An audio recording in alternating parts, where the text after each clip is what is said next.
clubs, such as robotics, in which many of our teams have won national and international championships in recent years. That's one example, but there are clubs and activities that match every student's interest, and that's available in most of our schools, all of our schools K-12.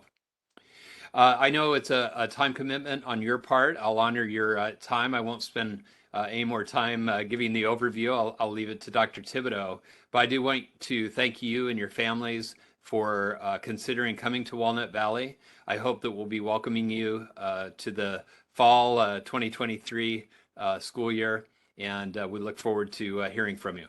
Thank you. And Dr. Thibodeau, I'll hand it back to you. Thank you, Dr. Whitmer. And Dr. Whitmer talked about the Students First philosophy here at Walnut Valley Unified School District. And he's talked about some of the things that make the school district unique.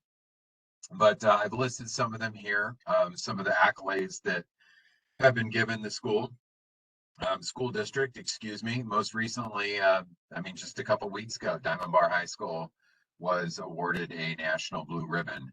So among all of these things, one of the top 1% of all of the districts are in California, and actually nationwide, an A+ ranking, National School District to Watch by the National Forum, several California Distinguished Schools and Gold Ribbons Award. And those things are all very nice formalities, but the real unique sort of thing about Walnut is that actual kids first philosophy that Dr. Whitmer talked about, and the schools and the employees of the school really doing their best to make sure that every student has as individual a performance and education as possible. So going into that, we're going to talk a little bit more about the schools here, and which schools am I talking about? So hopefully you're in the right place. We are talking about our Walnut Valley Unified Schools, and you can see them right here. We are talking about at our elementary schools, Castle Rock, Evergreen, Maple Hill, Quail Summit, Walnut Elementary, C.J. Morris, Vehar, and Collegewood and Westhoff. More specifically, there are two cities represented in the Walnut Valley Unified School District primarily, and that's Diamond Bar and Walnut. Our schools all will go in one of those two cities. Castle Rock, Evergreen, Maple Hill, and Quail Summit are located in Diamond Bar and service the Diamond Bar community, whereas Walnut Elementary, C.J. Morris, Vehar, Collegewood, and Westhoff are in the community of Walnut. Our middle schools in the district are Chaparral, servicing Diamond Bar exclusively, Suzanne Middle School, which services Walnut exclusively, and South Point, which is more in the middle of the district and has students that live in both Walnut and Diamond Bar. And then finally, we have three high schools. Our two comprehensive high schools are Diamond Bar High School, servicing Diamond Bar, Walnut High School, servicing Walnut, and the Ron Hockwell Academies are the alternative education opportunity for students. And this could be a number of things. It could be credit recovery, but it's also independent study. Last year, for example, there were hundreds of students at Ron Hockwell through the independent study program. That being the case, those are the schools that represent the Walnut Valley Unified School District community, and that's what you're here to learn about tonight. So if you're interested in a school other than those that I just outlined, you're in the wrong place. But I think that this is why you're here. So talking a little bit about the enrollment options, we're going to start off by talking about enrollment for Walnut Valley residents. And those are families that actually have a home or an apartment or a condo. They live inside of the Walnut Valley service area. And if you want to know whether or not your address falls in our service area, you will go to our district website, WVUSD.org,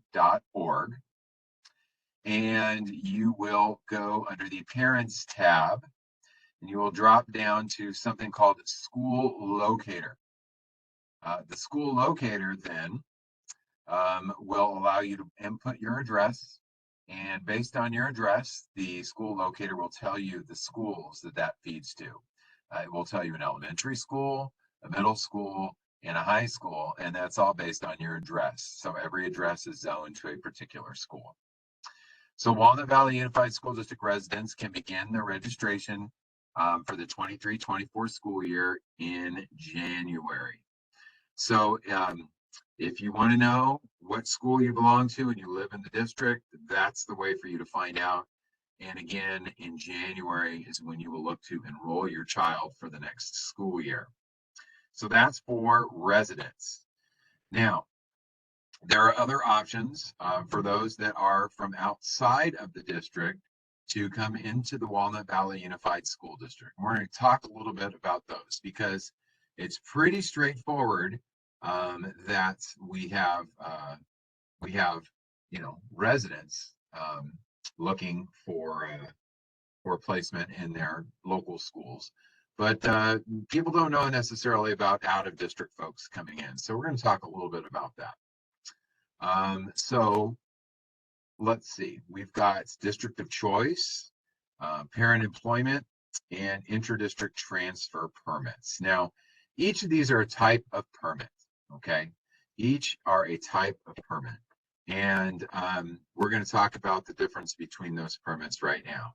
A permit basically is an agreement between a family and a school district that allows them legally to go into a school district without them being a resident of that school district.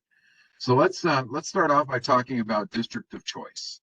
And the open enrollment window for district of choice starts on October 1st.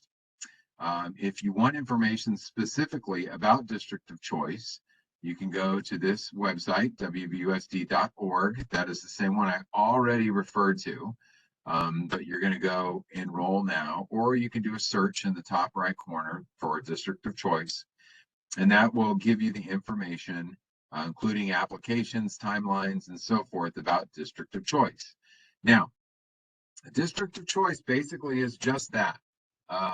The Walnut Valley Unified School District has entered into an agreement with the Department of Education, which allows them to offer their services to students from outside the district if those families choose our school district and have the means to be able to get their kids here. So many students from outside of the district will come in via the District of Choice permit option, which again started in October and goes until December 31st. If you are accepted on a District of Choice permit, which we have accepted 100% of our permit applicants in the past, you will not need to be re-released. You actually become a permanent fixture in our school district. And you may do that if your home district is any district with the exception of Azusa, Roland, or Pomona Valley. We have entered in agreements with those districts that do not allow us to continue district of choice permits, but there are other ways, other types of permits, which we will go into from those districts, which will allow entrance. And notifications and school assignments will be, after you submit the application, they will be sent to you in mid-February. So the question is, when can I expect to hear whether or not I got into the school and what school I got into if I fill out a district of choice application? And again, the answer is mid-February is when that begins to be communicated out. And as I mentioned, once you've been accepted, you do not need to reapply, and you do not need to get released from your home district. You simply fill out the district of choice application that you can find on our webpage, and the rest gets taken care of from there. So that is district of choice.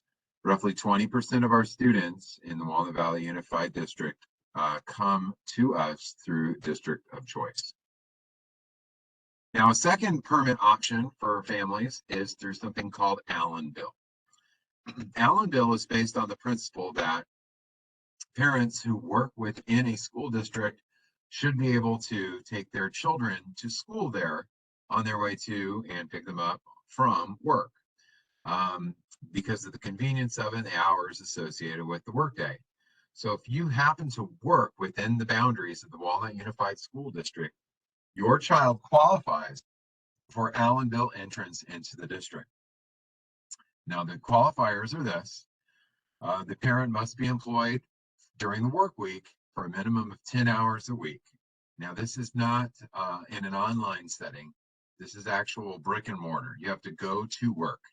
The spirit of the law is because you're taking your kid with you to and from work, and that's why this allows you entrance.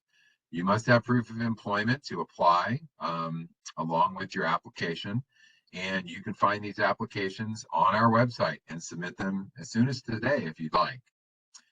There's no deadline for Allenville, but keep in mind that it is subject to us actually having availability in the school or the grade level or the age of which you are applying. And again, once accepted, you do not have to reapply for this permit year to year. You simply need to make sure that you continue working in that area. If you change your workplace, then you'll have to seek us out for another option for getting your child into the school district. But as long as you work within the district, your children are allowed to go to school here. So applications for Allenville start being accepted in February, and notification starts going out to parents in March. So if you apply, you can hear back usually sometime around March about placement. And again, this is for the 23-24 school year. And the final permit opportunity we're going to talk about is interdistrict transfer. This requires somebody to actually get released from their home school district.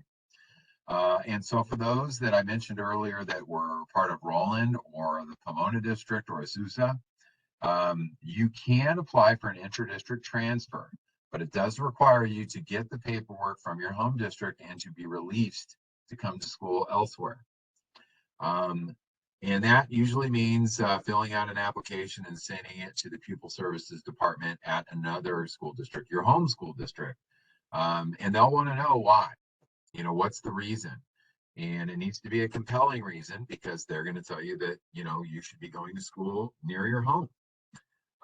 And so, let's say, for example, you have a child care situation here, and your child, your parents who watch your kids after school live in the district. That might be a compelling reason. Or let's say hypothetically that you want your middle schooler to be able to be in an orchestra, and Chaparral has an orchestra, but Lorbeer does not. That might be a compelling reason. So you have to be able to provide a good reason to the district for you wanting to leave their school and come to our school. But this happens regularly. We do receive more and more interdistrict requests every single year. And when that district releases, then it comes to the Walnut Valley. And then we usually have an answer for you within 14 days as to whether or not we're going to be able to take your child. And again, once released, you do not have to reapply. We just continue your child through. And they will continue through the school that they were entered into, and then they will matriculate into the appropriate school. So, for example, if your child was taken by interdistrict permit into Collegewood, they would subsequently go to Suzanne and then to Walnut High School, because that is the pathway that the Collegewood residents take, and they would follow that same pathway along with the friends that they've made at that school. So that is an interdistrict transfer permit. So enrollment can begin now. If you do have interest in maybe getting some of these forms, remember the DOC window is currently active, and it will be active through the end of December. And Allenville applications, we take them annually, year round. And so they'll be processed when received. If it's for the 23-24 school year, we will be getting back to you, like I said, in March. And again, interdistrict permits can be accepted for 23 and 24 now as well. So go to our website, WVUSD.org, go to the Enroll Now section of that website and follow the prompts to discover how it is that you can get to the school on one of our permits. Or You may just, as a resident, of course, use that school locator and figure out what school you're supposed to go to and start getting your online registration information submitted and ready to go by January when they start doing the placement for next year. All right, we're going to go to questions.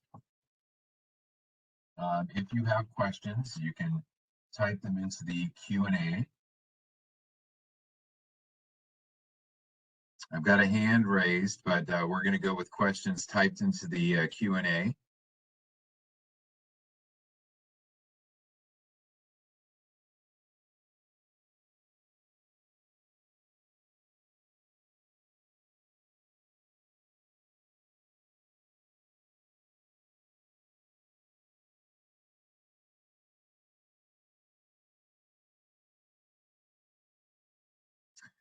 I must have done a tremendous job explaining because we do not have questions being typed into the Q&A.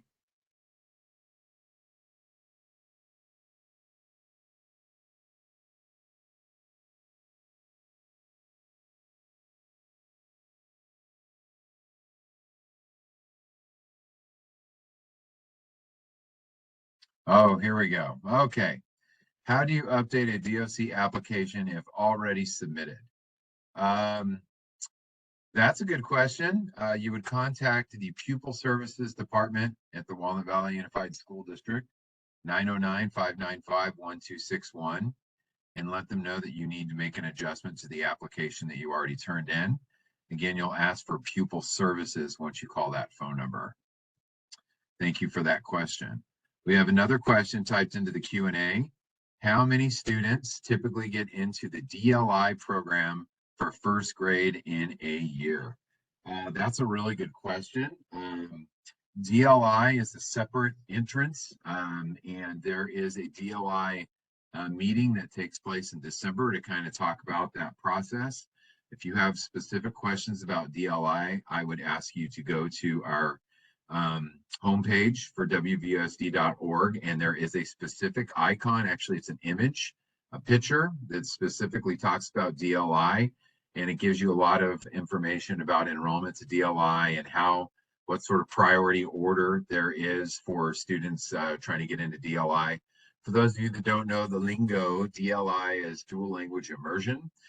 There is one elementary school in Walnut Valley, Walnut Elementary, that offers dual language immersion where students are taught in both Mandarin and English. And those students, are part of that DLI program that we're answering this question regarding. So I would defer you to the DLI what portion of our website for those questions. And also there's a contact person that's listed there where you can ask your specific questions.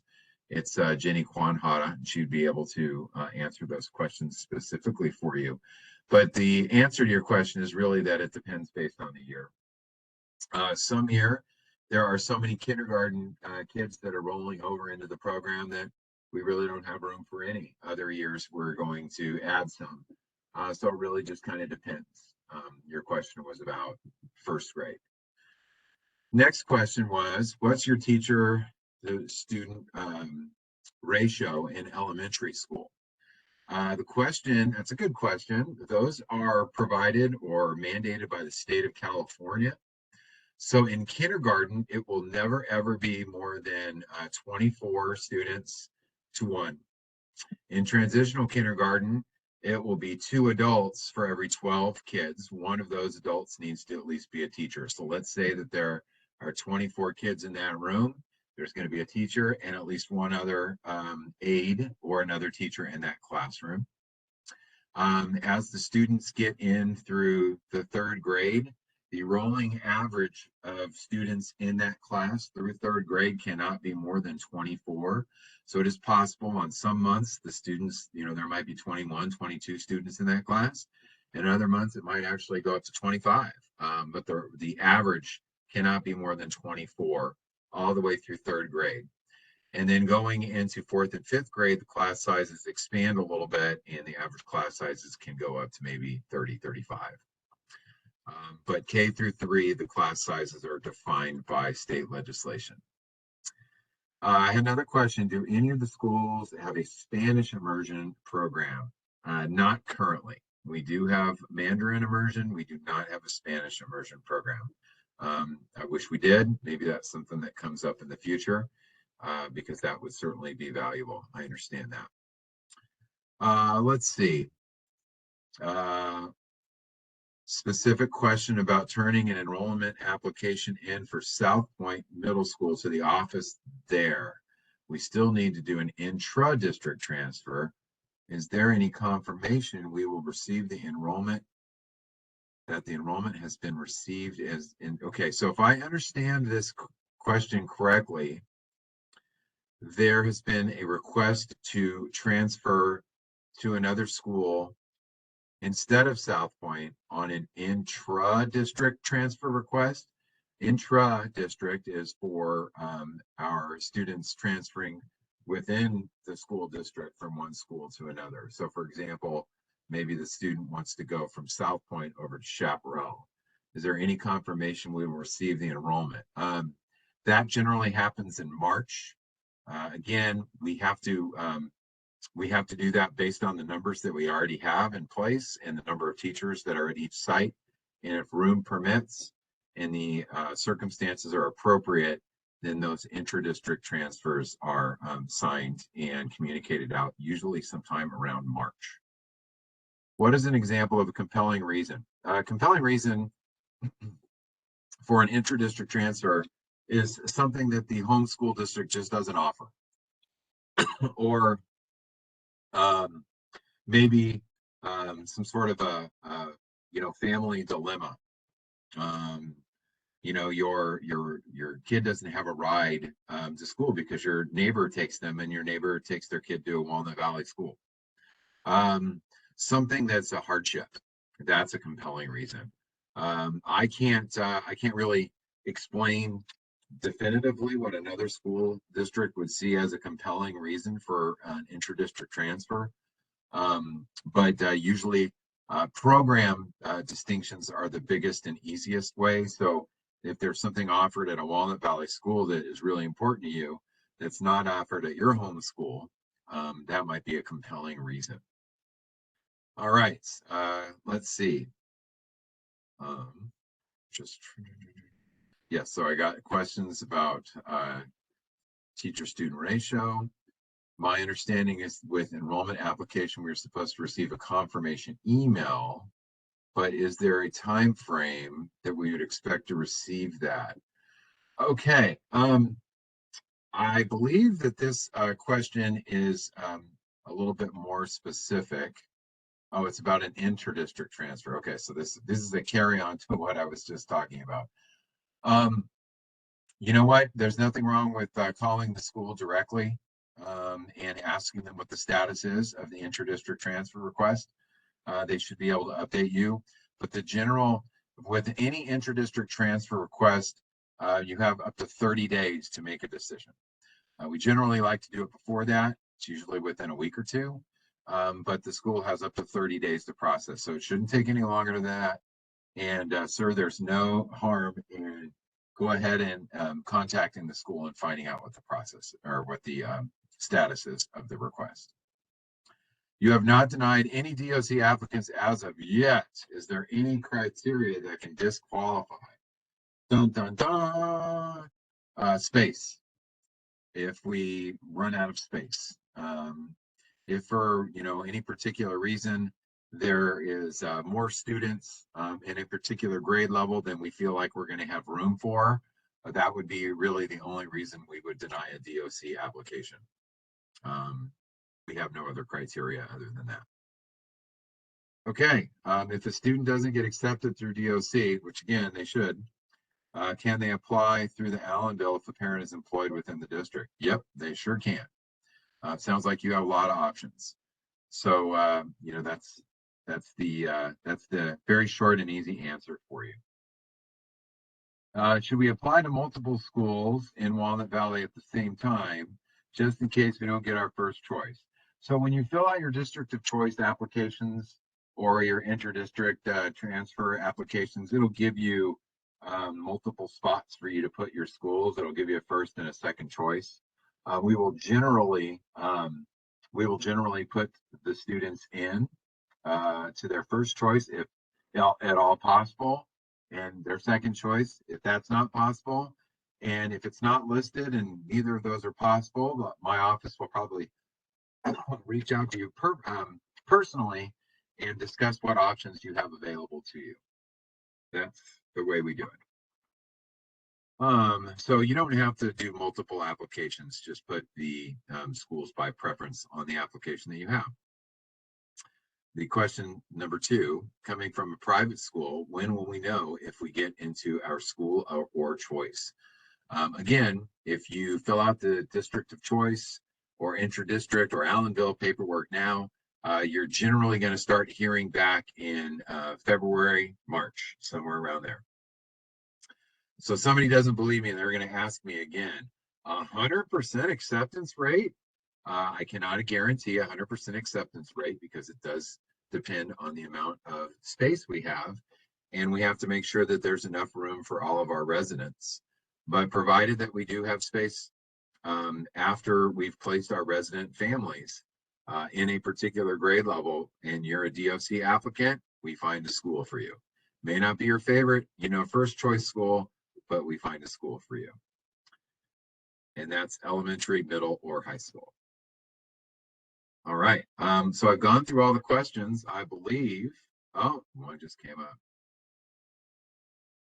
If we are from a district with different math program, integrated one, okay, good question. So you're in a school district that doesn't do math the way that Walnut Valley does. Walnut Valley does traditional math, which is like when you went to school and I went to school. You'd have Algebra 1, Geometry, Algebra 2. But some schools have gone to an integrated math approach. And so their kid might have integrated math 9, integrated math 10, integrated math 8, whatever that might be. What will happen is the students will take a math placement exam when they enroll. And based on the results of that exam, they will be placed in an appropriate class. We have no desire of putting a student in a class that they're not prepared for. And so we do use that placement exam as a way for us to put the students through. If a student is currently in an honors program at the school they're at, will they be placed in an honors program? It really just depends on the school and what they have available. I'll be honest, one of, if not the highest performing school in our district has no honors classes. The philosophy of that school traditionally has been all of our classes are honors classes. So it really depends on the school and it really depends on the parents' request, and it depends on what their grades were coming into the year. So if they were acing their classes before and the parent wants them in honors classes and they're provided at that school, then that is certainly an opportunity for those families. All right, I think we're at our limit. No more questions. Questions going once. Questions going twice. We still have people on the line, but no questions. Okay, well, with that, thank you, Becky. I appreciate you enjoying my humor. With that, then I think I'm going to close out the meeting for tonight. We will be having another one, same meeting though, on December 6th. And this one is being recorded. I should be able to put it up on the website so that you can see it again if you really want to, or you can share it with friends. Oh, now all the questions pop in. I see how you guys are. You're going to ask me questions as I'm saying goodbye. All right, let me see. I'm going to give one more. Do we need proof of residency if applying via DOC? Well, you're basically, you need to show us that you live somewhere. But in your DOC application, no. When you actually put your kid in our system, you will need to know where you live. But with your DOC application, though, it does not require you to submit the proof of residency. You're just submitting the application. All right, I think we're good. Okay, give me a smiley face or something if you like the presentation. If you think there's something I need to work on, you can type that in too. All right, some smiley faces. Um, thumbs up, thumbs up. Okay, I don't have anybody crying yet. Right, perfect. All right, well, with that, then I'm going to go ahead and close up the meeting. And I thank you all very much for your attendance tonight. I hope that you have a wonderful rest of your evening and enjoy your Thanksgiving holiday with your family. Good night.